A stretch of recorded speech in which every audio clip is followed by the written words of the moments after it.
You can alter someone's day with one word, with one hug, with one kiss, with one gentle act, with a thankful word, with a kind act of service. I know that this isn't easy to do because you may be angry with a parent or even both parents. But start small and take time to be a light and a source of positivity in their life.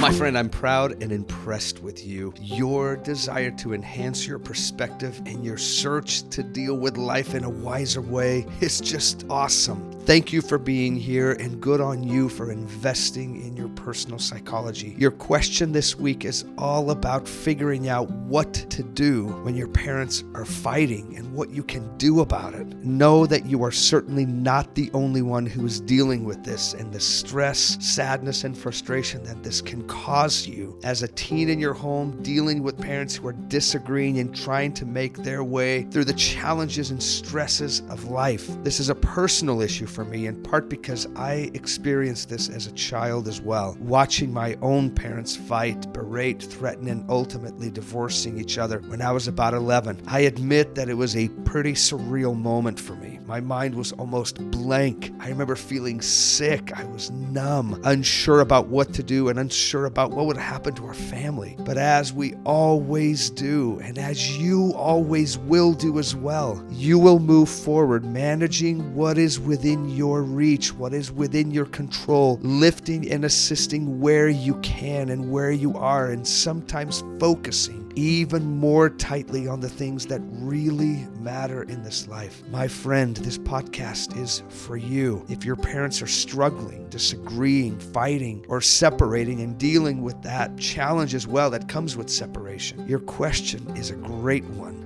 What can you do? And today I'm going to give you some specifics about what you can do and where to focus your efforts and your hopes. First, though, I want to speak to you just for a moment about conflict and relationships. I want you to know that relationships can be beautiful, motivating places of safety, a refuge from stress and challenge of the world. They can be a place where you feel loved, cared for, listened to, and understood. Relationships can literally help us to live longer and happier lives. Seek for relationships like this, regardless of how you feel about yourself as a person or what you think you deserve or don't deserve. Please be patient and pick excellent relationships. And more importantly, be someone awesome in and out of your relationships. Successful relationships are truly the pinnacle of maturity, in part because relationships will always demand the very best of us. Relationships will force you to see beyond yourself,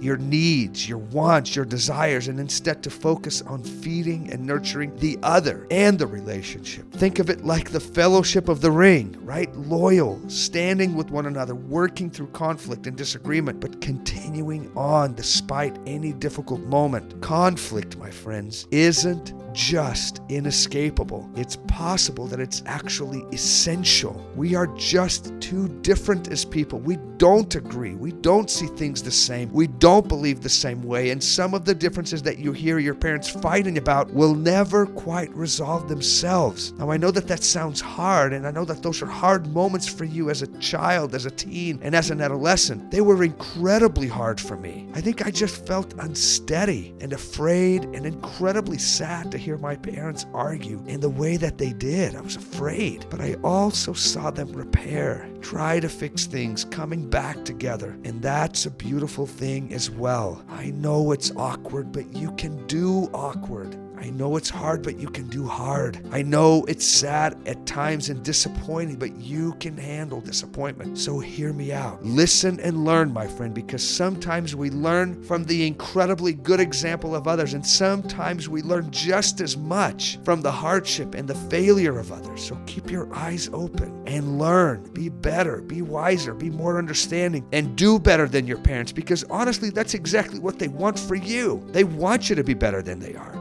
That's what I hope for my kids. Okay, so now some tips. Number one, when your parents argue, realize that this is part of the process in their relationship. It's part of their dance to figure out what works, what they'll do together, how they'll negotiate, and how they will live with the differences that they deal with all of the time. As hard as it is for you to hear, give them some leeway, some grace, some trust, and hope that they can work through those things. Realize that relationships come together and then they may need some space, and then they'll come back together again, and sometimes even stronger. And when people humble themselves, they will hopefully grow closer and better and wiser together. Number two, do what you can to simplify things at your home. Listen, you are not the cause of your parents' disagreement. That's their thing to figure out. But we all contribute and bring something to every situation. So your job is to make things a bit simpler for them. Here's some simple things you can do that you have power over. Be helpful in your house. Keep your room clean. Help to keep things clean in your home. Be kind to them and to your siblings. Remember that even though you may not be able to resolve your parents' problems, your influence can be felt. Your influence can always be felt. So swing that powerful influence that you carry with you all around that house.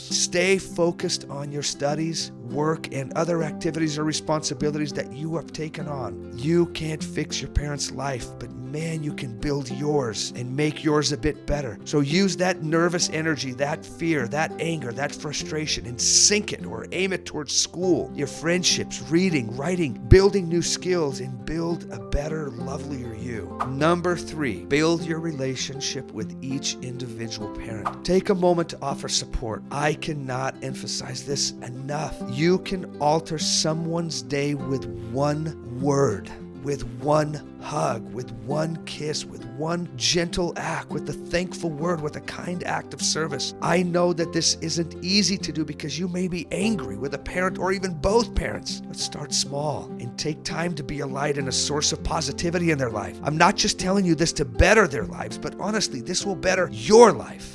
4, invest in your other networks in your life. Friends, teachers, counselors, principals, religious leaders, coaches, grandparents, aunts, uncles. Do what you can to invest in these people and relationships, and never, ever stop, regardless of how many times you get rejected. Keep going. Number 5, if you're gutsy enough, talk to one or both of your parents. Write them an email, send them a text, leave them a note, and tell them something like, Mom, Dad, when you fight, it makes me incredibly sad, or nervous, or frustrated. Whatever word you'd like to fit there. And maybe at the end, make a request. Would you be willing to stop or dealing with your disagreements in a better way, or maybe consider getting help? Man, I know that would take guts for you to say that, but trust me, even though you cannot stop these things, your words and actions carry weight. Use them. 6, don't give up on your parents, and this is my last one. Instead of looking at your parents with contempt and bitterness, may I suggest that you look at them with compassion and mercy. I promise, fighting is not a happy thing for them either. I know that parents ought to know better, or act better, or should be more mature, or handle conflict better, but honestly, sometimes we just don't. In fact, sometimes we're straight up immature, stubborn, inflexible, and selfish. Sometimes your parents are totally underwater, overwhelmed, and stressed with the pressures of life and supporting a household while dealing with their own fears and insecurities. Be patient with them while they themselves are figuring out their lives. My amazing friend, even though as a rule I would